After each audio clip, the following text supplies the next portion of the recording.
guys, Greg here. Welcome back to another Honda Beat video. For those of you new to the channel, this is my 1993 Honda Beat that I bought on Cars and Bids about 3 weeks ago. So far, we've done a paint correction and a ceramic coating on all the surfaces of the car. So we did the paint, the glass, and the wheels in ceramic coating. Now it's time to actually start focusing on the mechanical part of this car. If you guys saw in my last video, my front rotors were actually not making full contact with the brake pads, and as a result my stopping force was really poor on this. It was super unsafe, so we need to upgrade the front brakes to a newer system. The front rotors on these cars are actually very thin, non-vented rotors, and they're also really difficult to find here in the United States. So I've done a ton of research. I joined the Facebook page for the Honda Beats based here in the United States. And a lot of people buy from a seller that's based in the United Kingdom. And they sell a kit that's meant for the first gen Honda Jazz, which is called the Honda Fit here in the United States. The first gen Fit never made it to the States. So all the parts are only located outside the United States. And with new calipers, rotors, and pads for the Honda Jazz, it ended up being around $450 US shipped, and it would take, I think, about a week or two to get here. So I looked for other alternatives. I looked all over the internet. I tried to find other rotors and brake pad replacements for the Beat without changing the caliper, and I was really unable to find anything for it. One of my Instagram followers actually told me of a way that you can upgrade the factory brakes to basically a big brake kit using factory parts, but for other cars. So the way the system works is you would use a Honda Civic EF or EG front caliper. So it's a bigger caliper itself. And then for the rotor, you would use a 1988 Volkswagen Scirocco rotor. And the rotor is a lot bigger. It's got a thicker disc itself because it's vented, and it makes the stopping power way better than the original parts on the Beat.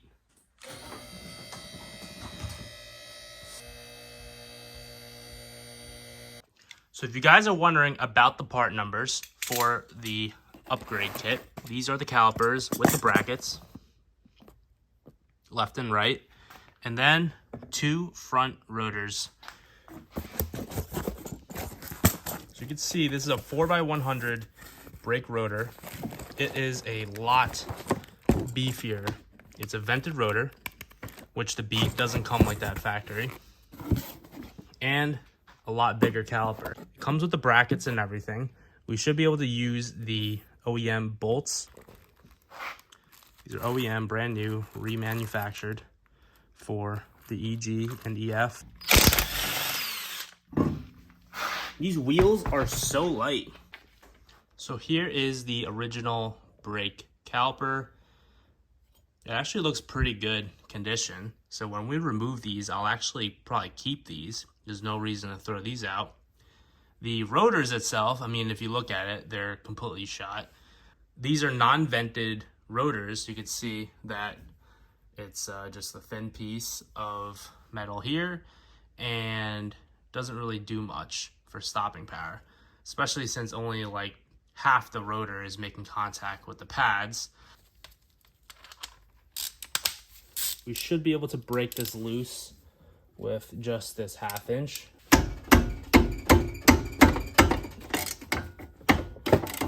There we go.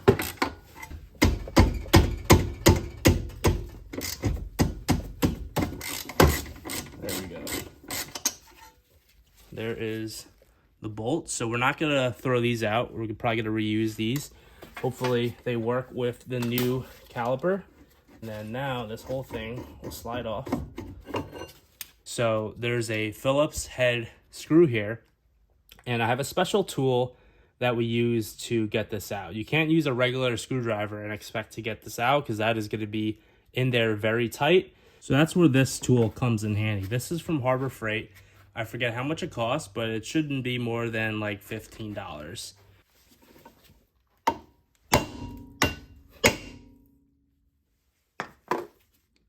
we go. So, I mean, look at this. The backside was actually making more contact on the rotor than the front side, but just looking at this, it's super unsafe. So let's compare the old rotor from the Beat, all rusty and beat, no pun intended, just kidding, pun intended, with the new rotor. So this is from the Scirocco, brand new. So let's go ahead and compare the thickness. So I'm going to zero this out. First, let's look at the diameter of the rotor. It's about 8.4 inches. It's about 9.4. So we have a whole inch larger diameter. So it's about 25 millimeters is an inch. And then let's look at the thickness, 20.5 millimeters. Now let's look at the old rotor. It's about 10 millimeters. So it's like half the thickness, because this one is not a vented rotor either. So it's not as good as cooling and dissipating the heat, whereas this one is. These are the EG SI pads, and they don't fit. And I'll show you why. Because they don't clear the rotor. If we try to put this on, it's hitting the hat of this rotor here. So that's not going to work. Now, I was looking at the pictures of the EF SI, and it fits in here, no problem. But the way it's designed, the shape of it, is that this part is like, it's flatter and it doesn't hit the hat, so it actually clears. So now we got to go back and get the right part tomorrow, and we'll try this again. This one has the screw hole, but since this is not for this car, it doesn't line up, so we're not going to be able to reuse that. So the other thing that the issue is, obviously you could see that the hub has a smaller diameter than the rotor itself, so it's not perfectly centered. So in order to do that, we're going to have to probably thread some tape around the hub to make it a little bit thicker, or around the lug nut, the lug stud itself, so that this centers properly. All right, so we have some electrical tape. Electrical tape to put onto the studs here so that we can better center the rotor. And electrical tape is actually really resistant against heat, so this is not really going to melt or like catch fire just being on the stud here.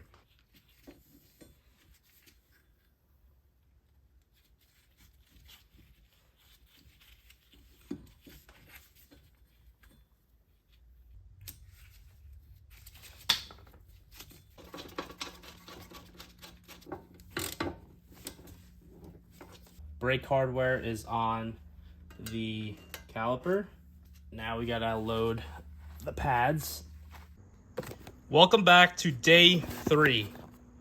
New part number 4, the pads. Let's see if these will do the trick. So you could immediately see that these pads look different. This part is flat. The other one kind of curved out a little bit more and was hitting the hat of the rotor.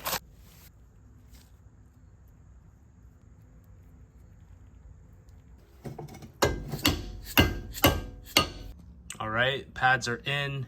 The new hardware, it's a pretty tight fit, so it's a little tricky to get on there, but we have both pads on, and now we just gotta slide the new caliper over the bracket.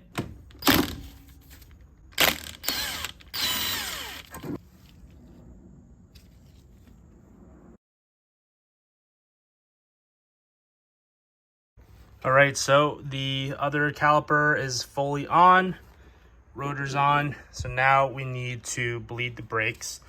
So these obviously don't come with any brake fluid inside them, and then once you take the line off the old caliper, air gets into the system and there's a whole bunch of air in here. So what I've done is I pushed the brake pedal about 20 times just to start to push some of the air and fluid into the caliper. We have Motul brake fluid. This is compatible with .3 and .4 brake fluid, and that is what the Beat uses. It specifies on the cap right there to use .3 and .4 fluid only.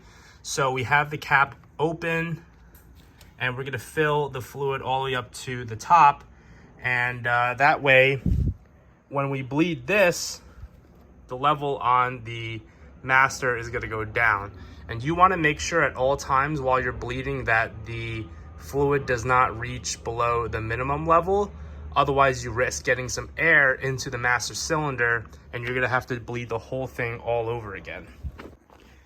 So bleeding brakes, there's a lot of ways to do it. You can do it two ways. You can have one person inside the car pumping the brakes and holding the pedal down while you loosen the bleed valve and let all the air come out.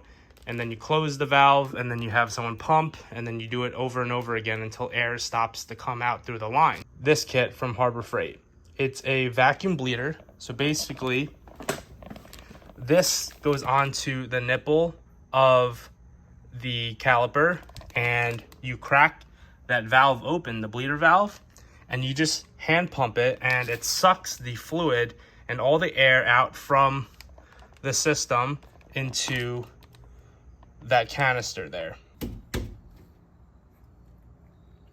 That's about good, and we can begin to pump. You could start to see the fluid coming out, and there is a lot of air in there. So we're gonna keep going until there's no more bubbles. And while you're doing this, make sure you're checking that master cylinder reservoir. All right, all set. Brakes are bled.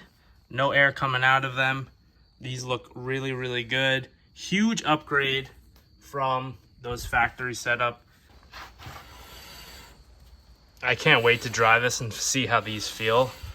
But man, I'm ready. Brand new brakes, such a good feeling. Especially with a factory big brake kit like we did. All right, let's go for a test drive. Brake pedal feels good.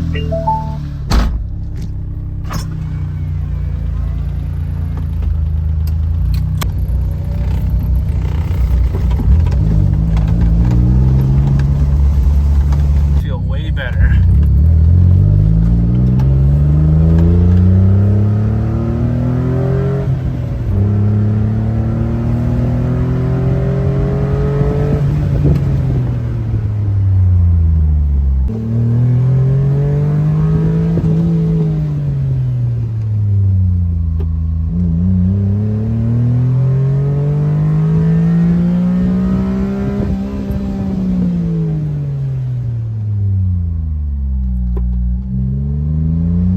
I can smell the oils off the rotors and the pads burning off.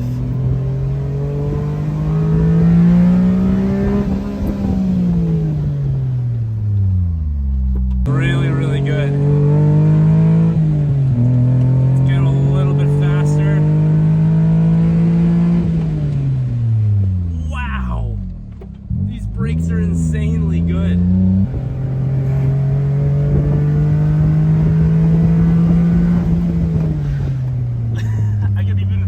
Tires locking up. That's how good these brakes are. This car does not have ABS, so you're just sliding.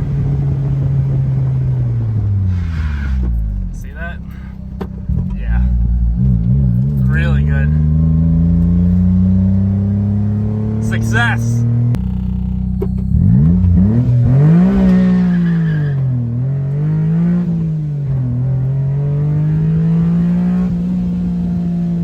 All right, guys, so that's it. The front brake kit is officially installed. It feels really, really good in the car. We just took it out for a test drive, and the stopping power is way, way better. So just to recap on the parts, we're using EF to EG brake calipers, doesn't matter the trim.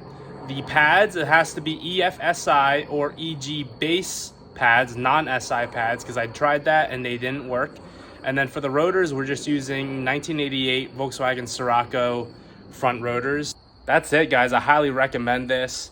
The parts are really cheap. You can get the whole thing for around 200 bucks. If you just shop around, you'll be able to find the prices and just go where whoever has the best prices. And AutoZone, I went with them because I have an account with them. And if you guys need the parts, I can just order them for you and ship it directly to your house. So shoot me a message. My email will be down in the link in the description below. If you guys like the video, make sure you smash that like button and subscribe if you haven't already. See you in the next one.